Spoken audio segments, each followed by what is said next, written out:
This morning what we're going to do for you guys is biscuits and gravy. So we got the fire going here.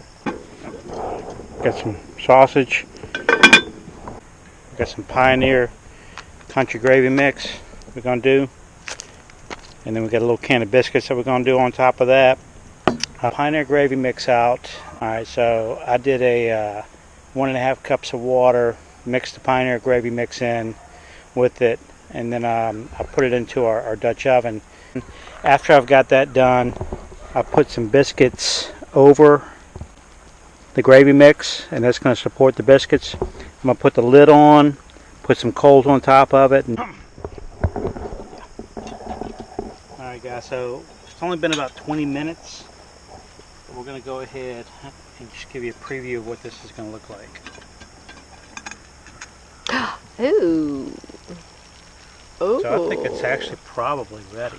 Yeah, that looks good. So it looks like we only needed in the smaller one, apparently, smaller Dutch oven, we probably only needed maybe about 15, 18 minutes. So we can serve it up.